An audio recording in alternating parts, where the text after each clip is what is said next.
Baik pemirsa TV yang dirahmati Allah, kita kembali di Ustaz Menjawab hari yang mulia ini, tanggal 5 Ramadan ya, 1441 Hijriah. Mudah-mudahan ibadah puasa kita dan ibadah-ibadah lainnya hari ini diterima oleh Allah Subhanahu wa taala. Sebagai manusia ya, kita ini memang ada godaan-godaan dalam kita beribadah ini ya.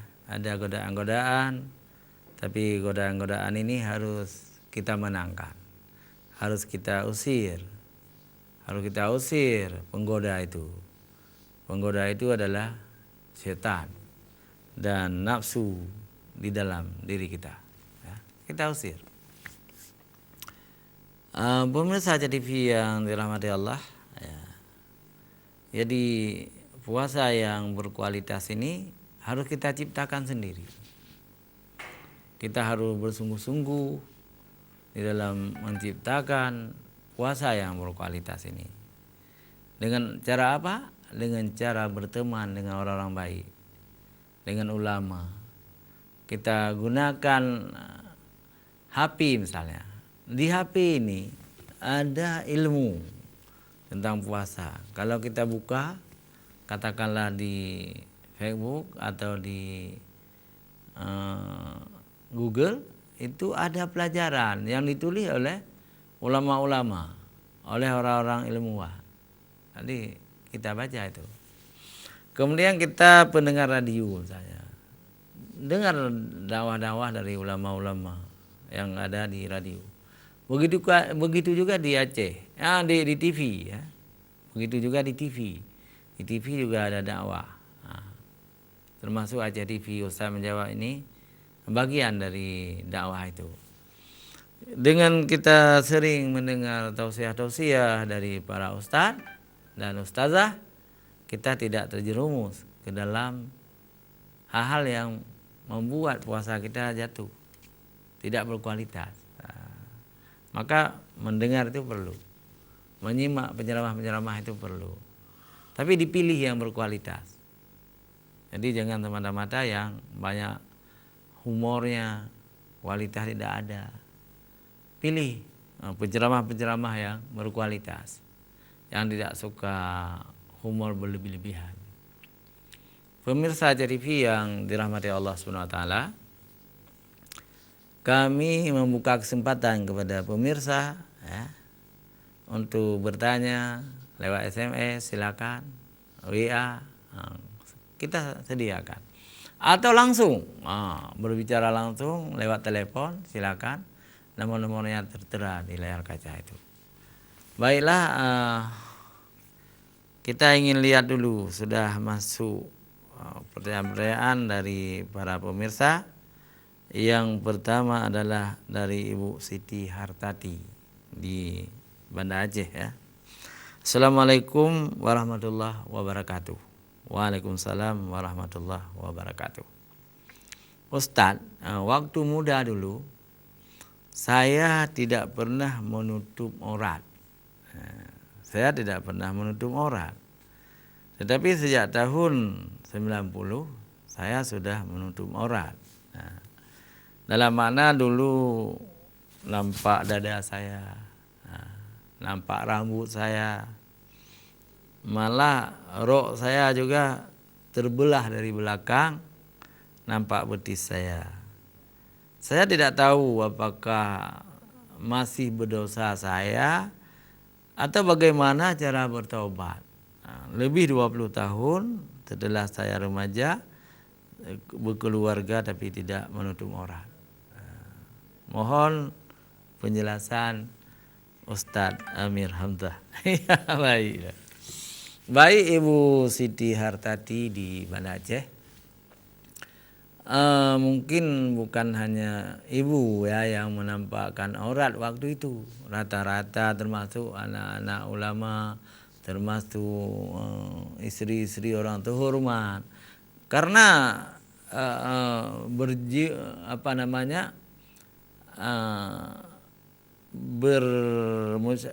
bermasyarakatnya jilbab itu tahun 80-an ke atas. Sebelum itu memang tidak ada di Aceh ini, ya. Malah di Indonesia pun tidak ada. Tetapi sejak tahun 80-an, ya, tidak tahu gerakan dari mana ini, ya, gerakan luar biasa yang dipelopori oleh anak-anak PI, Pelajar Islam Indonesia, oleh HMI, Himpunan Mahasiswa Islam Indonesia, Kowatinya, dipelopori juga oleh santri-santri, santriwati, dipelopori oleh guru-guru agama, luar biasa.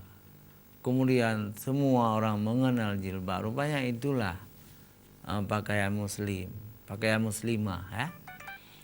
Jadi Allah SWT tidak memberi dosa kepada orang-orang yang belum tahu.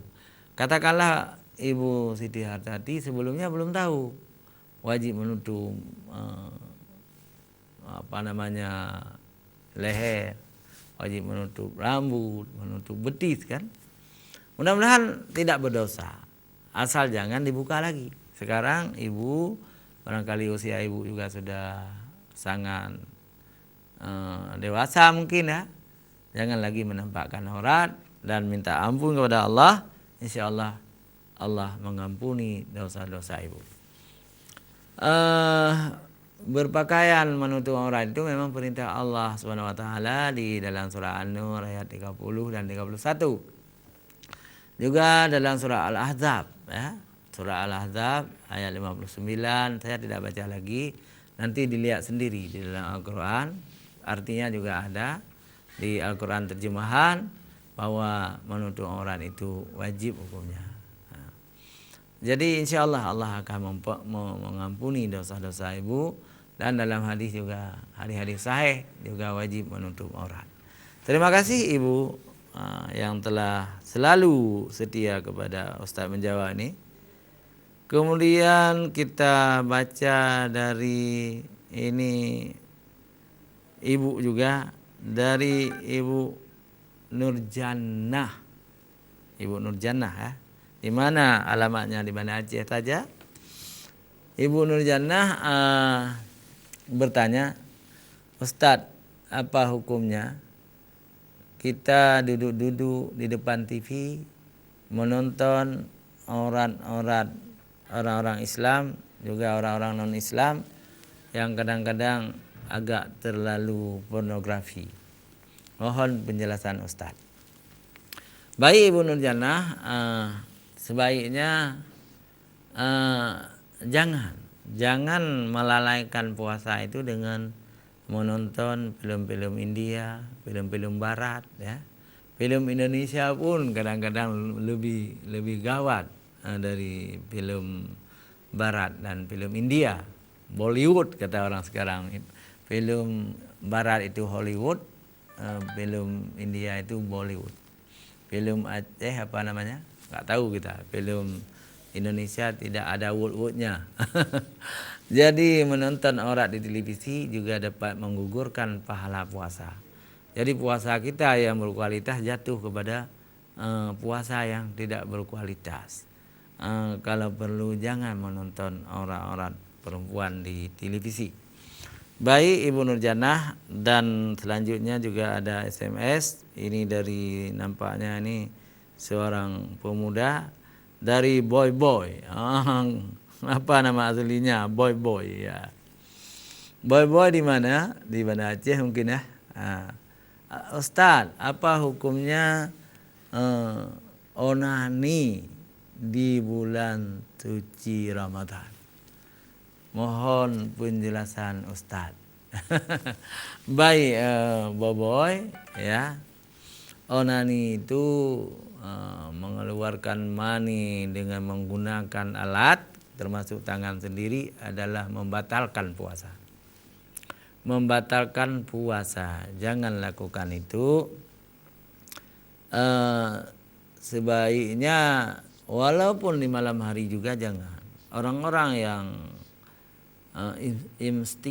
imtisna, itu bahasa Arabnya imtisna, itu onani, itu adalah pekerjaan yang merugikan kesehatan kita, merugikan kecerdasan kita. Bagaimana kita hindari supaya jangan onani? Ada. Yang pertama, kita harus banyak membaca Al-Quran. Membaca Al-Quran, membaca agama, membaca pelajaran-pelajaran yang lain. Yang kedua, jangan tersendiri. Jangan tersendiri, harus bergaul dengan masyarakat. Jangan selalu tidur dalam kamar, bergaul, berolahraga, atau kerja-kerja yang lain. Ketika kita punya teman sama-sama laki-laki sama laki-laki, ya, itu insya Allah akan terhindar dari pekerjaan onani itu, atau istisna bahasa Arab, atau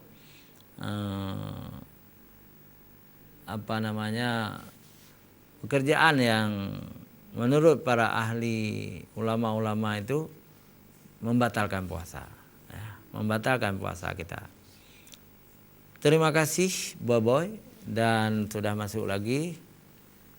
Ini dari pelanggan terlalu nih, dari Tengku Abi Husaini di Birun. Kok jauh sekali Abi? Atau sudah pulang kemana aja? Ya. Assalamualaikum warahmatullahi wabarakatuh. Waalaikumsalam Abi Husaini. Saya Ustadz mau bertanya, bagaimana hukumnya berpuasa tanpa sahur? Ini sudah ditanya orang kemarin Abi, ya. Tapi tidak masalah, kita jawab kembali. Jadi orang-orang yang berpuasa tanpa makan sahur, kalau sengaja tidak mau makan sahur, mereka itu berdosa, melanggar sunnah Rasulullah Sallallahu Alaihi Wasallam. Karena Rasulullah menganjurkan kita makan sahur, karena dalam sahur itu ada barakahnya, ya. Tetapi kalau memang hana jaga banjaga kasebo, hana to taguan, itu sah juga puasa tanpa sahur sah gitu, ya. Tapi kenapa sekarang kan ada teknologi modern, misalnya ada HP kita dering, kita buat lonceng, ya, jam 4 atau jam setengah 5 ring, berdering kan, kita bisa, tidak ada alasan tidak jaga. Atau ada bel jam, itu ada jam yang ada bel, ya, kita setir juga. Atau kan bisa kita tetangga misalnya kita suruh panggil, jadi jangan ada alasan hana jaga. Demikian Nabi, mudah-mudahan berguna bagi kita semua. Ada Ibu Jamaliyah Ali di Banda Aceh juga. Assalamualaikum warahmatullahi wabarakatuh. Ustadz, saya tahun ini tidak salat tarawih di masjid karena saya takut terpaparnya penyakit corona. Apakah pahala saya tahun ini kurang? Wassalam. Ya, yang hayat pertanyaan. Nah, jadi Ibu tidak akan mengurangi pahalanya. Yang penting selalu imanan wahtisaban. Jadi beribadah karena keimanan dan mengharap ridha Allah.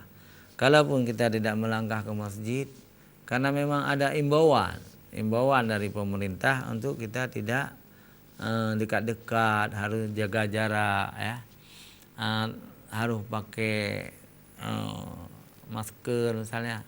Jadi boleh tidak ke masjid, boleh. Kalau Ibu takut, daripada ketakutan yang berlebihan, itu susah juga, bisa sakit juga orang-orang yang ketakutan yang berlebihan. Silakan Ibu salat di rumah, dan sangat indah kalau ada di antara keluarga Ibu, apakah anak, apakah cucu, ya, yang menjadi imam. Ajak aja si cucu atau anak sendiri menjadi imam, salat berjamaah di rumah. Itu juga dapat pahala yang luar biasa. Baik pemirsa TV, sementara ini tidak ada lagi pertanyaan. Kita alihkan kepada materi.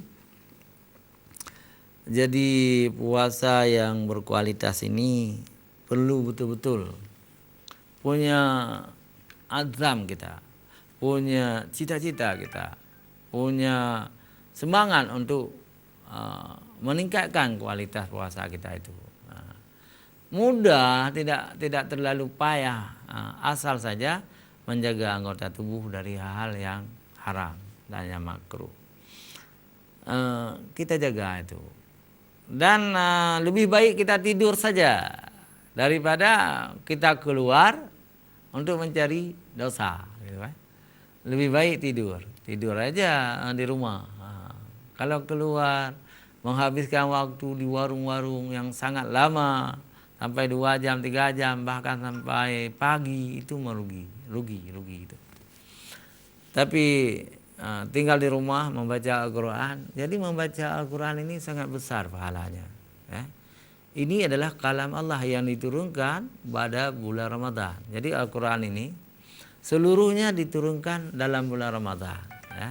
Dari Luh Mahfud diturunkan ke langit dunia. Gitu kan.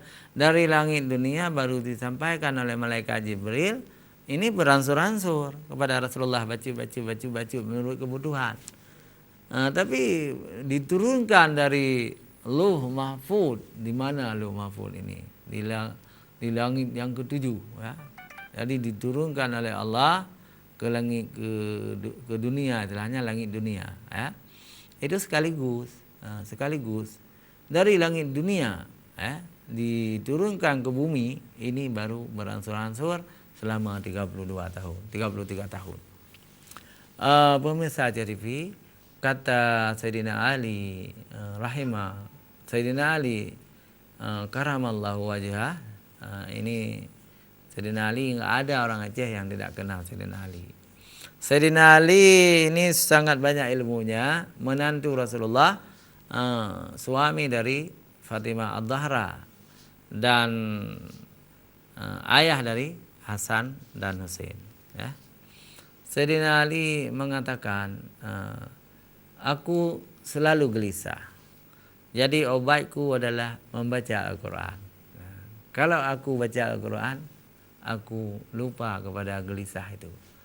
Jadi bukan hanya Sayyidina Ali seperti itu, kita juga akan seperti itu kalau kita mau membaca Al-Quran. Karena Al-Quran itu adalah obat hati, ya. Al-Quran itu obat hati. Al-Quran itu penawar, pendingin. Al-Quran itu adalah cahaya dari Allah SWT untuk orang-orang beriman.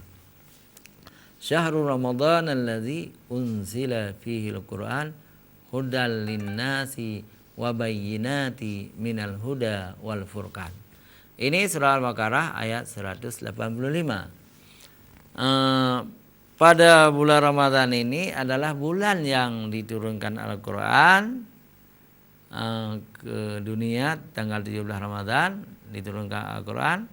Al-Quran ini ternyata pembeda antara yang hak dan yang batil. Al-Quran menjelaskan ini hak, kebenaran. Ini batil, ada dalam Al-Quran. Kita dapatkan dalam Al-Quran. Wal furqan, jadi pembeda. Jadi Al-Quran itu pembeda antara hak dan yang batil. Arti furqan itu pembeda. Jadi mudah-mudahan dengan kita mengaji Al-Quran itu sebagai petunjuk bagi kita mengenal yang hak dan yang batil. Secara umum bisa kita sebutkan yang hak itu adalah tauhid, menyembah Allah yang esa. Itu tauhid, hak itu. Adanya siksa kubur itu hak. Adanya surga, hari berbangkit, adanya neraka itu hak, wajib kita imani. Dan yang disebut batil adalah pekerjaan-pekerjaan yang dilarang oleh Allah SWT, seperti makan riba, minuman keras, zina, membunuh orang yang tanpa salah, ya. Ini pekerjaan-pekerjaan batil, pekerjaan-pekerjaan yang harus kita jauhi. Hanya dalam Al-Quran kita dapatkan larangan-larangan itu. Misalnya haramnya babi, misalnya dalam Al-Quran, waddama walahmal khinzir. Jadi haram darah dan daging babi, walahmal khinzir. Tetapi coba kalau enggak kita berpedoman kepada Al-Quran, akhirnya orang makan babi. Bui-bui dah baju Yohana berpedoman kepada Al-Quran. Lagi orang Cina yang beragama non-Islam, mereka itu membeli babi. Tak bui baju, kan? Pemirsa TV yang dirahmati Allah SWT, ya, seharusnya kita ini menjadi orang-orang yang berpuasa yang berkualitas, ya. Itu bisa kita ciptakan dengan memelihara adab, sopan santun, dengan punya ilmu yang lebih, ya, supaya kita tahu mana yang makruh, mana yang haram di hari-hari puasa ini. Bertaklid boleh, bertaklid. Jadi kita kan tidak semua kita itu tahu hukum puasa itu. Tidak semua kita ini mampu membaca kitab-kitab. Ada buku juga tidak bisa kita baca, tibuk dan sebagainya. Bertaklid boleh. Bertaklid kepada siapa? Kepada ulama, kepada tengku. Taklid aja. Tengku-tengku yang pernah dia buat pesantren nak ilmu. Ada yang makanya nyokiban tengku lun kerjakan. Gebegah tengku bang dia kai ke lu benda. Cara lun ruku, cara lun i'tidal, cara lun sujud, ya. Cara lun tunyo pada tasyahud, cara lun lipat gaki dilikut. Kai ke lu benda. Lagi lun pegot lagi. Jadi seseorang yang mengikuti ulama, tengku-tengku daya nyan han sesat orangnya. Han sesat je. Karena tengku kagak abut. Tengku kamalin, ya. Jadi tak ikut dan yang bertaklid kepada karena kita yang orang awam. Jadi taklid yang seperti itu dibolehkan. Siapa yang tidak boleh taklid? Yang tidak boleh taklid itu adalah dia punya kemampuan untuk belajar agama, tetapi tidak mau belajar agama, padahal dia punya kemampuan, dia cerdas. Ilmu-ilmu lain dia cerdas sekali, ilmu ekonomi, ilmu pemerintahan, ilmu budaya dan sebagainya. Terus agama kabangai, kerja bangai, hante meruno. Yang ia taklid tu nyan urang nyan hanjit, hanjit bertaklid, dia punya potensi cerdas, tapi tidak mau menuntut ilmu agama, itu tidak boleh bertaklid. Pemirsa TV yang dirahmati Allah. Tapi alhamdulillah di Nanggro katanya, alhamdulillah lihat ulama-ulama yang ketemu berat di menasah-menasah, di daerah-daerah, di rangkang-rangkang, ketemu berat tak kampung na berat. Yang buatnya orang kampung masyarakat. Goreng ya tu mbak daya, di Ulai Titi, di Selimum, atau di Aceh Utara kedatangkan kena di Aceh Pidi. Jadi beramai-ramai, ya, di rangkang-rangkang. Itu adalah pekerjaan yang sangat mulia. Masjid Raya Samalanga, Ustaz Abu Hasanul gejak kena. Itu perlu saya ikut. Jinona muncul Abu Payapasi sering juga kejak Aceh. Tak ikut. Karena dia pernah katanya yang gagal. Nalau mana gurelun Habibi Wali. Jadi Abu Ya Muda semua berjit, ikut. Madu ada hikmahnya. Mereka itu adalah guru-guru kita yang harus kita muliakan. Ada Tengku Buka ini Tanjungan juga ketemu buat di Tioro, ikut. Nah, jadi menuntut ilmu itu tidak boleh ada batasnya. Kapanpun kita menuntut ilmu. Utlubul ilma minal mahdi ilal lahdi. Tentulah ilmu dari ayunan sampai liang lahat. Pemirsa TV yang dirahmati Allah, menuntut ilmu itu enak. Orang-orang yang sudah senang dengan menuntut ilmu akan timbul kepuasan batin, keenakan. Ya. Pemirsa, jangan kemana-mana. Kita kembali setelah jeda iklan berikut.